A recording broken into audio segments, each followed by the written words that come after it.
নমস্কার বন্ধুরা, আজকে আমি আপনাদেরকে এক ফোঁটা তেল না ব্যবহার করে আমের গুড় আচার বানিয়ে দেখাবো। আপনারা সম্পূর্ণ পুরো ভিডিওটা দেখুন প্রথম থেকে শেষ পর্যন্ত কিভাবে আজকে আমি বানাই।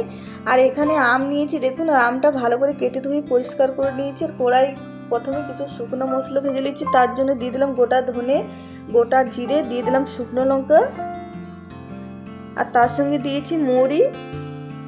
আর এবারে এগুলো হালকা ভেজে নেব, আর খুব কম আঁচে ভাজবো, তাহলে ভালো ভাজা হবে। আর মশলাটা ভাজা হয়ে গেছে। এবারে এর মধ্যে দিয়ে দিলাম সরষে, দু রকম সরষে দিয়েছি, কালো সরষে আর সাদা সরষে। আর এবারে নামিয়ে নিচ্ছি। আর এবারে ওই কড়াই আমি দিয়ে দিলাম জল,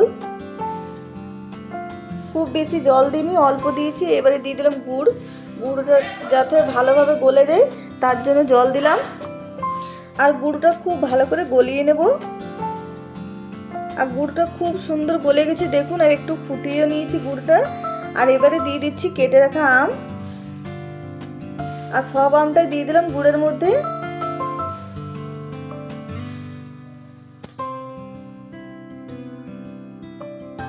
আর এবারে দিয়ে দিচ্ছি আমের মধ্যে পরিমাণ মতো নুন, আর দিয়ে দেবো হলুদ গুঁড়ো।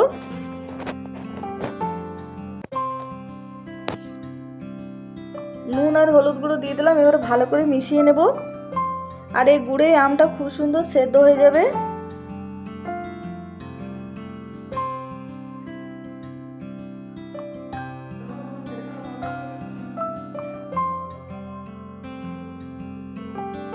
আর যে মশলাটা ভেজে রেখেছিলাম সেই মশলাটা এবারে গুঁড়ো করে নিচ্ছি দেখুন। আর আমি মিক্সিতে গুঁড়ো করে নিই, হালকা গুঁড়ো করবো, দানা দানা টাইপের, খুব বেশি মিহি গুঁড়ো করব না। আর দেখুন গুঁড়ো করে নিয়েছি। এরকম আচারে মশলা এরকম যদি দেবেন তাহলে খেতে ভালো লাগে।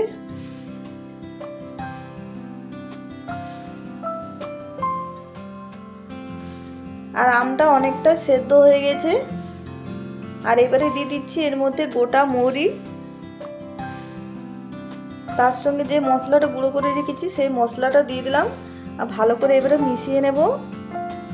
আর আজকের ভিডিও পছন্দ হলে প্লিজ লাইক, শেয়ার, কমেন্ট করবেন। যারা নতুন দেখছেন তারা অবশ্যই আমার চ্যানেলটা সাবস্ক্রাইব করবেন, পাশে থাকবেন।